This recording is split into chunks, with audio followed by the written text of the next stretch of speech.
him. He said, "You put that story on the air about the flying saucers?" And I mean, his voice was, you know, the type that really conveys menace and power. And I said, "Yes, I did." And he says, "You're going to get in a lot of trouble for this," or made some threatening comment. And I said, "Look, I'm a civilian. You can't talk to me this way. You can't treat me this way. You can't tell me what to do in stories I put on the air." And he says, "I'll show you what I can do." And bang, hung up the phone. And the voice at the other end of the line showed exactly the power that he had to the owner of the radio station. I got a call from Washington from one of the offices of one of the senators saying, "Look, if you put out any stories on this thing, you're going to lose your license.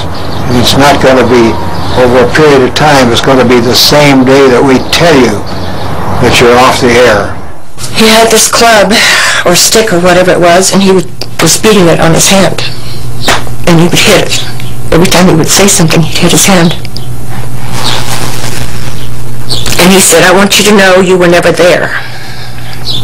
I didn't understand what he meant, because I said, "Yes, I was." And he said, "No, you weren't." I said, "Yes, I was." And he said, "Can't you get this through your head? You never saw anything. You were not there. You don't know anything."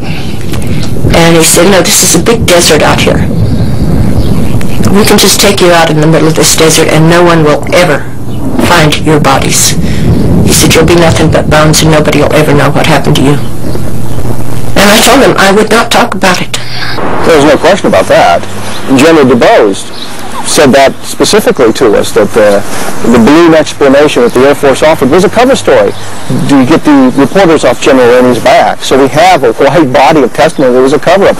We have military witnesses saying they were sworn to secrecy. We have radio employees telling us that they were told if they broadcast their interview with Mac Brazel, they better look for a new job because they'd be out of the radio business the next day. We can show that beyond a shadow of a doubt. There's no question there was a cover-up. The question is, what were they hiding? The base also inquired about the availability of child-sized coffins, and later there was another call to the town undertaker.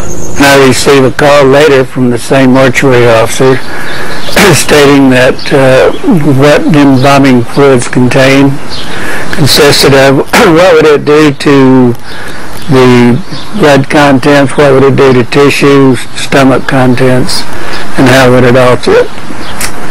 And I informed him what the answers that he wanted.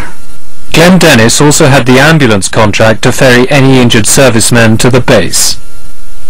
That same day he took an airman to the hospital and was amazed to find himself being roughly escorted off the base by military policemen who told him he had no right to be there. As they were taking me out, there was a door that was open over to the left, and there was a nurse coming out that had a towel over a portion of her face, and she looked up and she recognized me, and she said, "Glenn, get out of here. Get out of here as fast as you can. You're going to get in a lot of trouble." Then the next morning she called me about 10 o'clock or so and said that she would like to see me, that we had to talk. And so I met her out at the officers club that morning, and she was already there when I arrived at the officers club. She was very upset, still crying, very hysterical. Then she told me what happened about going into this room.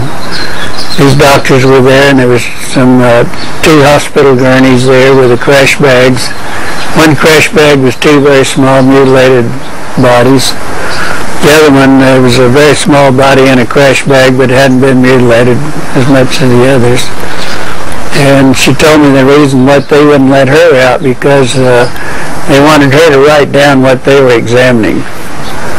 And that's what she was doing to them. They all became very ill. They said that the smell, and it was a very toxic smell, and they just couldn't breathe and get their breath, and they had to get out.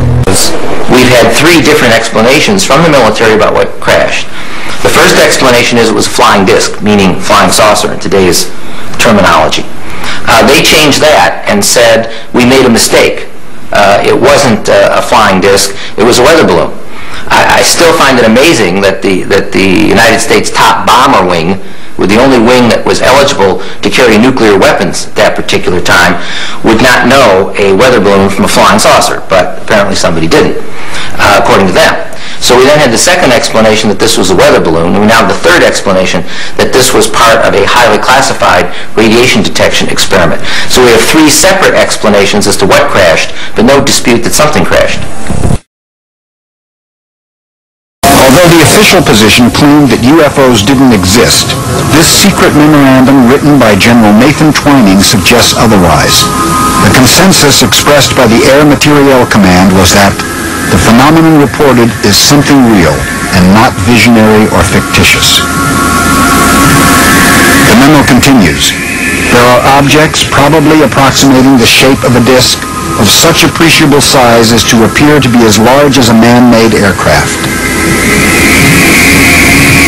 In this chaotic climate, and in an effort to reorganize the U.S. military, President Truman passed the National Security Act. This act built the framework for America's modern national security structure. Among other things, the act established the National Security Council and the CIA. The National Security Act of 1947 allowed for the creation of a state within a state with an enormous amount of power, an enormous amount of wealth, an enormous amount of secrecy, and latitude of action. The level of secrecy imposed by the U.S. government on the UFO issue is revealed in this top-secret memorandum. It was written in 1950 by electronics engineer Wilbert Smith, a high-ranking official in the Canadian Department of Transport. After a meeting with a top government scientist employed by the Pentagon, Smith was informed that flying saucers exist, and more significantly, the matter is the most highly classified subject in the United States government, rating higher even than the H-bomb. Apollo 14 astronaut and sixth man on the moon, Edgar Mitchell, states in his book, The Way of the Explorer, that he's never had first-hand experience with UFOs.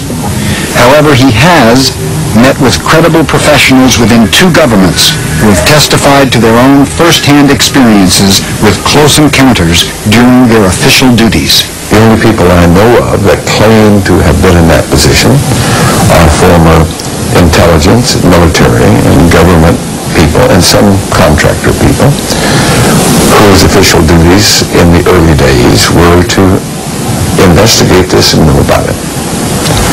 Those people were under at that time, great restrictions and high security clearance that prevented them from telling the general public about it.